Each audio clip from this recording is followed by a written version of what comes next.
Assalamualaikum warahmatullahi wabarakatuh. Kembali lagi di channel Paris Project. Gimana liburannya? Menyenangkan? Nah, kangen sekolah? Kali ini Bapak akan menyajikan lagi materi kebahasaan karena sudah begitu lama, sudah beberapa purnama Bapak tidak menyajikan materi kebahasaan. Ini pun merupakan jawaban dari permintaan para subscriber yang meminta bahwa Pak, tolong sajikan materi tentang konjungsi. Saya masih bingung tentang konjungsi. Nah, hari ini Bapak jawab, Bapak sajikan materi tentang konjungsi. Dan tentunya materi ini juga berkaitan erat dengan materi teks, ya. Teks itu kan dipelajari dari SD bahkan ya. SD, SMP, SMA. Nah, tiap teks tentunya punya ciri kebahasaan. Nah, ciri kebahasaan yang identik salah satunya adalah konjungsinya. Misal, ada konjungsi temporal. Nah, kira-kira identik dengan teks apa tuh temporal? Ada konjungsi sebab akibat. Itu identik dengan teks debat misal. Baik, sudah Bapak rangkum beberapa jenis konjungsi.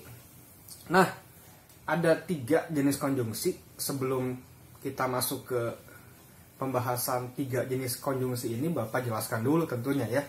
Mungkin ada yang belum tahu apa sih konjungsi, apa bedanya dengan preposisi misal. Jadi konjungsi dan preposisi ini sama-sama kata tugas. Jadi kata yang punya tugas ya. Kalau preposisi tugasnya untuk menciptakan kata depan ya, menciptakan keterangan. Ya. Jadi contohnya nih, kalau preposisi itu dalam, di, ke, dari, pada. Jadi kalau ada kata yang terdapat preposisi dari Bandung berarti menyatakan keterangan. Ya, keterangan tempat, keterangan waktu bisa. Kalau konjungsi ini kata yang tugasnya menghubungkan atau kata penghubung. Jadi kalau menggunakan konjungsi berarti kalian sedang menggunakan kata penghubung. Jadi kata penghubung ini nanti tugasnya bisa menghubungkan kata dengan kata, ya, frasa dengan frasa, klausa dengan klausa, serta kalimat dengan kalimat, bahkan paragraf dengan paragraf nanti. Nah, kalau yang belum tahu apa itu frasa, klausa, nah bisa lihat di video sebelumnya tentang mengenal frasa dan klausa. Itu dia. Jadi disebut konjungsi kalau dia fungsinya atau tugasnya menghubungkan. Gitu.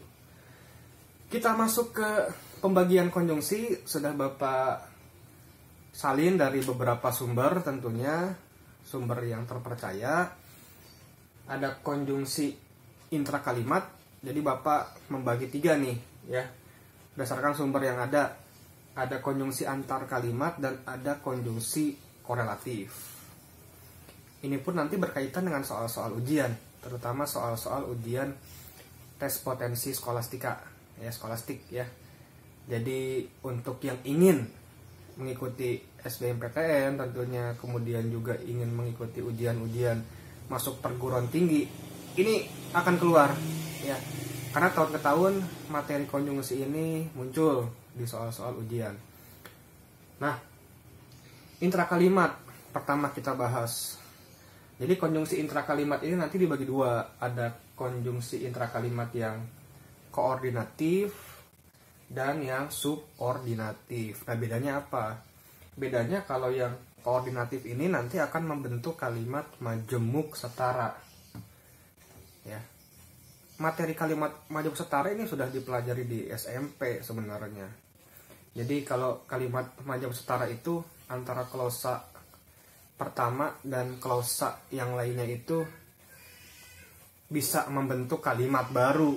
Contoh, ibu membeli baju dan ayah membeli sepatu.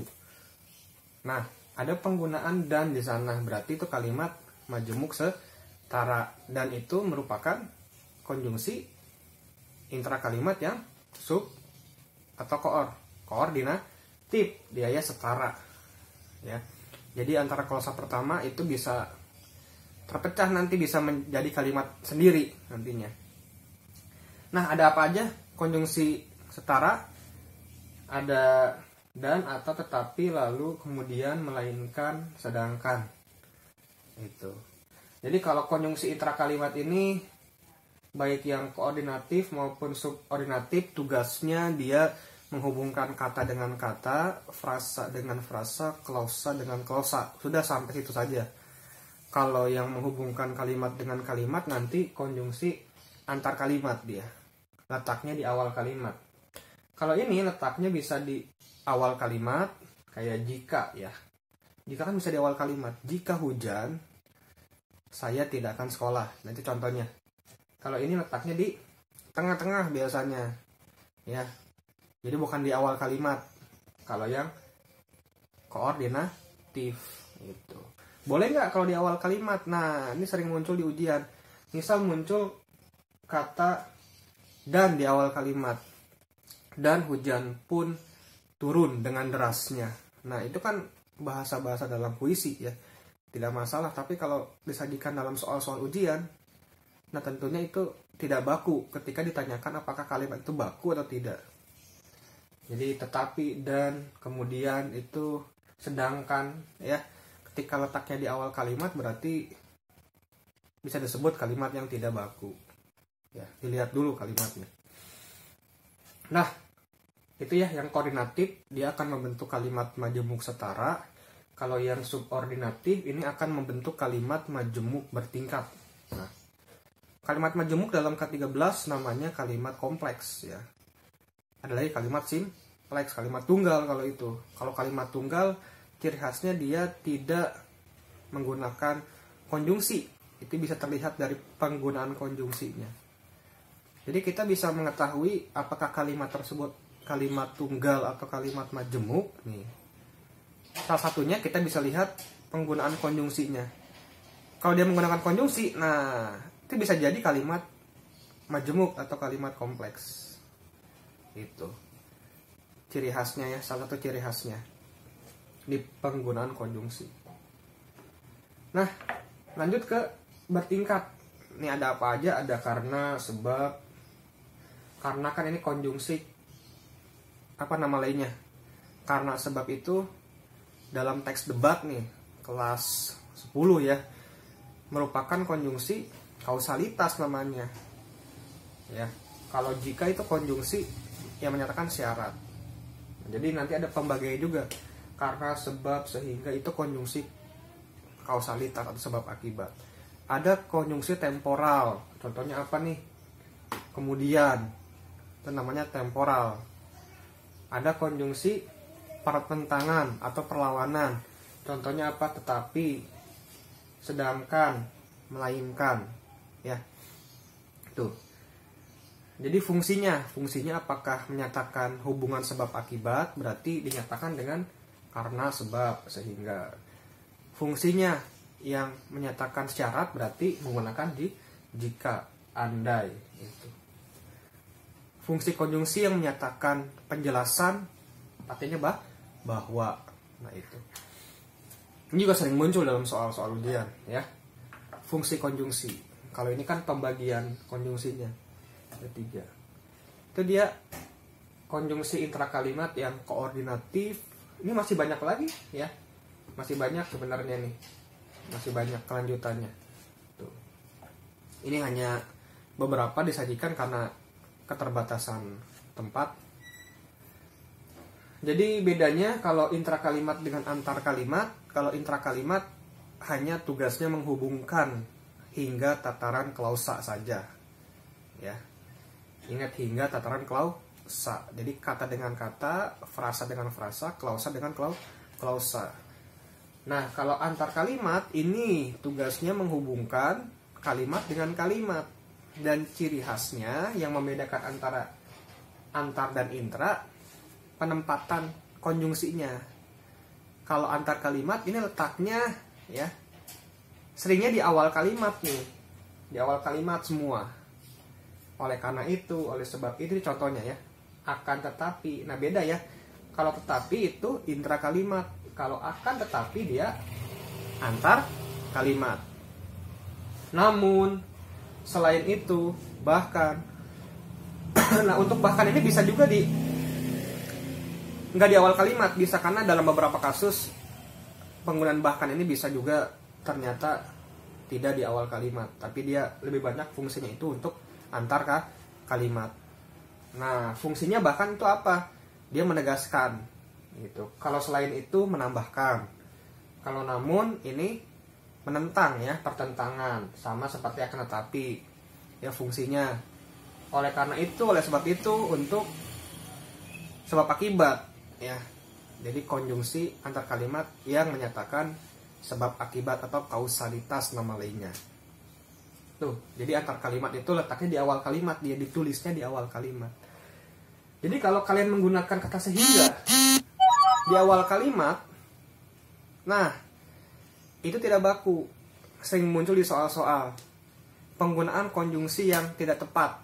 Nah, lihat aja sama kalian, ada nggak konjungsi intrakalimat yang digunakan di awal kalimat misal, dan di awal kalimat, sehingga di awal kalimat. Nah, itu tidak baku. Langsung pilih yang itu jawabannya gitu.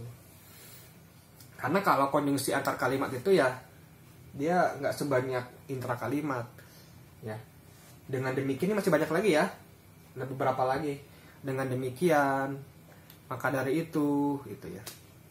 Biasanya dia ada 2 kata ya biasanya. Akan tetapi, oleh sebab itu 3 kata. Ini 1 kata, namun, bahkan. Itu konjungsi antar kalimat. Jadi letaknya, ciri khasnya ada di awal kalimat, paling awal kalimat. Karena tugasnya menghubungkan kalimat sebelumnya dan kalimat setelahnya. Gitu. Makanya disebut antar kalimat. Jadi posisinya ada di antara kalimat yang satu dengan yang lain. Gitu. Kalau ini disebut intra karena ada di dalam, ya, di dalam kalimat. Dia menghubungkan kata dengan kata dalam sebuah kalimat, frasa dengan frasa, klausa dengan klausa. Lanjut kita ke yang terakhir, ada konjungsi korelatif atau konjungsi yang memiliki hubungan. Loh, konjungsi aja punya hubungan. Atau konjungsi yang berpasangan, ada pasangannya. Bayangkan konjungsi punya pasangan ya. Udah punya pasangan belum? Nah, kita lihat apa saja pasangannya. Ini disebut berpasangan, dia harus setia. Harus setia terhadap pasangannya. Kalau menggunakan pasangan yang lain berarti tidak baku. Seperti itu. Nah, contohnya nih, maupun ya. Ini konjungsi maupun, dia pasangannya dengan baik. Ya.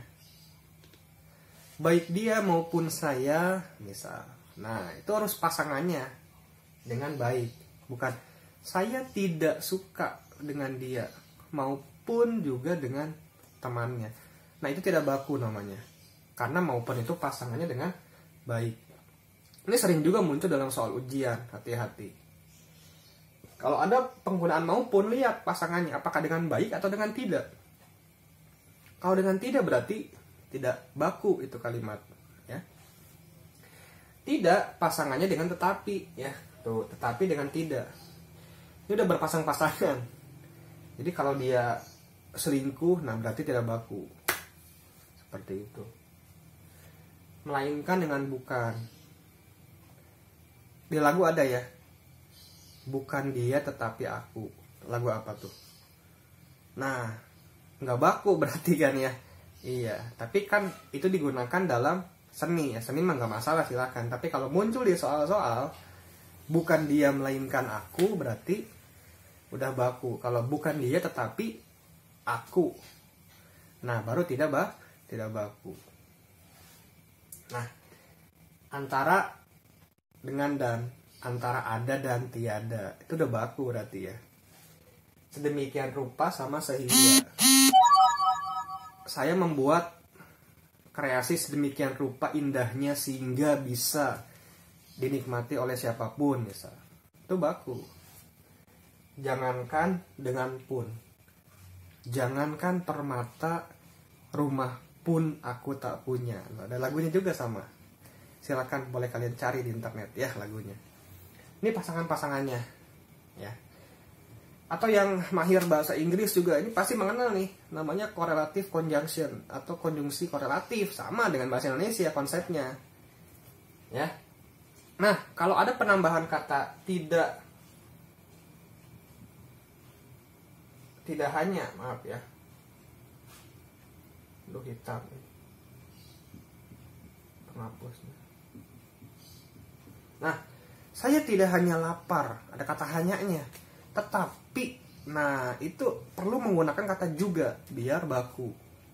Ya, ini pun sama, bukan hanya melainkan juga. Jadi kalau ada penambahan hanya di sini, di konjungsinya pun harus ditambahkan juga. Tuh. Sama dengan bahasa Inggris, not only, ada only-nya kan, berarti but also, juga. Saya tidak hanya suka dengan dia, tidak, tetapi juga ingin menikahinya misalnya. Itu contoh. Jadi harus ada penambahan juga. Bukan hanya dia yang melakukannya, melainkan juga temannya. Nah, harus ada penambahan kata juga. Ini sering muncul juga dalam ujian, ya. Silakan disimak, diperhatikan, diingat-ingat, ya. Kalau ada soal-soal yang menanyakan tentang konjungsi, kalimat baku, nah ini bisa jadi salah satu patokan ya untuk melihat apakah kalimat tersebut tepat dalam menggunakan konjungsi gitu. Biasanya sih yang sering ditanyakan itu penggunaan konjungsi yang tidak tepat. Nah, biasanya tidak tepat itu karena konjungsi intra kalimat ini digunakan untuk antar kalimat atau digunakan di awal kalimat. Jadi yang tidak baku ketika di awal kalimat nih, ya. Nah ini, ya, tuh. Tidak baku dia di awal kalimat. Kalau jika bisa di awal kalimat ya. Jika hujan, saya tidak sekolah. Itu bisa di awal kalimat. Seperti itu. Baik, itu dia materi konjungsi. Jadi ada 3, intra, antar, kemudian juga ada korelatif. Bedanya kalau antar ini menghubungkan kalimat dengan kalimat, kalau intra menghubungkan kata dengan kata, frasa dengan frasa, hingga klausa dengan klausa. Ada dalam kalimat ya digunakannya. Bisa di tengah, bisa hampir di akhir, ya, bisa di awal juga. Nah, fungsinya beda kalau intra sama antar, dan letaknya pun beda. Kalau antar ini letaknya selalu di awal kalimat, itu di awal kalimat dia penggunaannya biasanya. Nah, kalau konjungsi korelatif ini konjungsi yang memiliki hubungan, memiliki pasangan, dan pasangannya itu harus ini pasangannya. Kalau dia beda pasangan, tidak baku. Seperti itu. Baik, untuk video berikutnya akan Bapak sajikan mungkin soal-soal terkait konjungsi, karena di sini nggak cukup ya. Terima kasih atas perhatiannya. Jangan lupa terus tonton video-video pembelajaran bahasa Indonesia. Semoga bermanfaat.